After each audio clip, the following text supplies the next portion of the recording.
3 steps to dropping body fat if you struggle with hypothyroid or a sluggish thyroid. What I want to take you through is 3 really crucial steps that you need to address if you're aware that your thyroid is not working as well as you'd like and you're noticing that dropping a bit of body fat, keeping your energy high, is not going so great, not to mention potentially more brain fog, or you're noticing that you're more sensitive to the cold, all sorts of these other symptoms that come across with hypothyroid. These are 3 areas that need to be addressed. Now, the first one we talk about a lot, which is gut health, and really trying to address this specifically for hypothyroid is really, really important because there's a big discussion around certain nutrients that's typically required to help really replenish or rebuild this thyroid function. But we're looking at things like iron, we're looking at things like iodine, we're looking at all these selenium, etc., that we need to add in.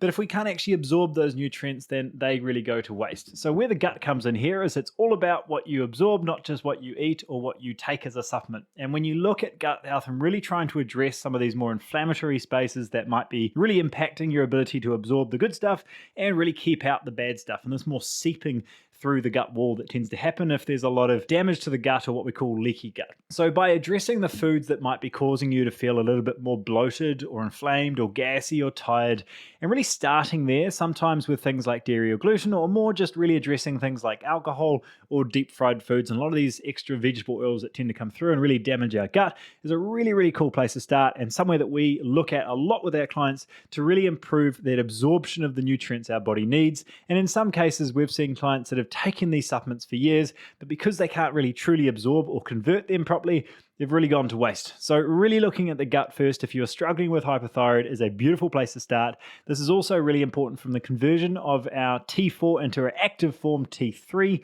where we see this also a really big issue. When we dive into the weeds, looking at your blood work, it's not just your TSH and your T4 that matter. We need to know what's actively converted into T3 and used by the body. And this is also a really, really common case. So if we're not looking at the gut and looking at addressing this leaky gut, inflamed gut, things that are causing things to not work as well as they should, then that's a really, really good place to start, certainly if you're struggling with hypothyroid. The second part I want to address, and this always flies under the radar, is going to be the type of exercise you do. Now, I'm a big fan of making sure that there's some form of exercise involved in your day. That's not a surprise, but the type of exercise can make a drastic difference, and most people don't see this. The big thing is with most hypothyroid cases, either you're in one or two categories. One, you're not exercising at all, and some sort of movement's going to be very helpful to regulating how everything in the body works. Yet there's a whole nother category that really are not helped a lot because they're doing their best they can, but they're not seeing improvements, which is doing too much cardio. So it's the circuit classes, it's the running, cycling for long lengths of time, or really getting into these more spin classes, etc., that really aren't very helpful and become very depleting to the body. So one of the recommendations we look at a lot for our clients is really transitioning their efforts in their exercise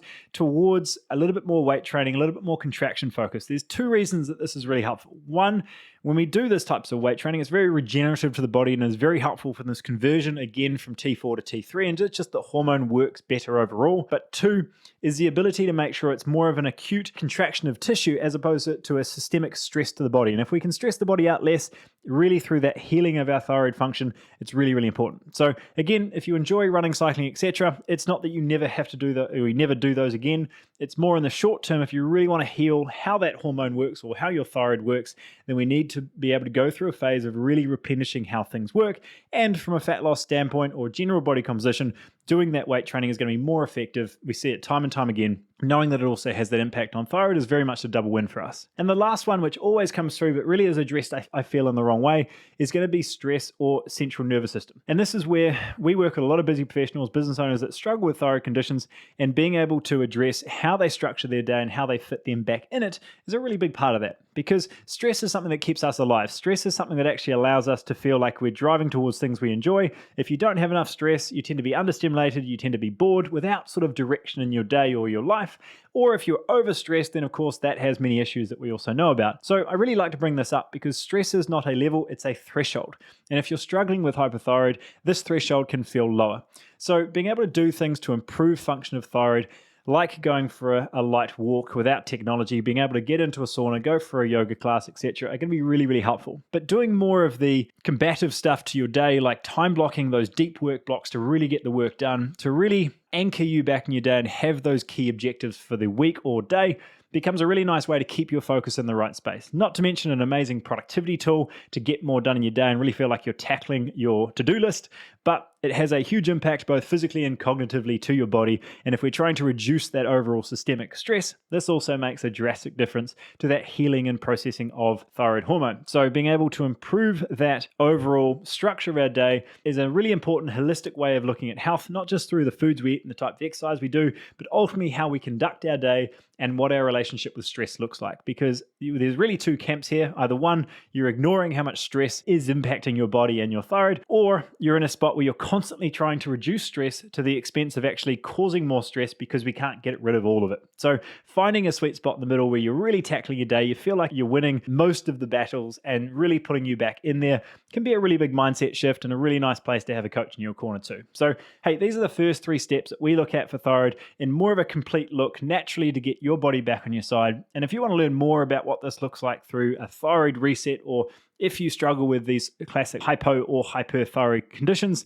then simply comment thyroid reset below and we'll send you through our free guide, a full video training on what's actually going on here, going a little bit deeper into some case studies and client stories as well. Otherwise, if you're listening to this on podcast or on YouTube, I'll add the link below as well so you can drop in and see that as well. Otherwise, I hope you have an amazing day, guys. This is a big space we're diving into a lot at the moment, and I'd love to know if this is something you're struggling with, this is the place to start.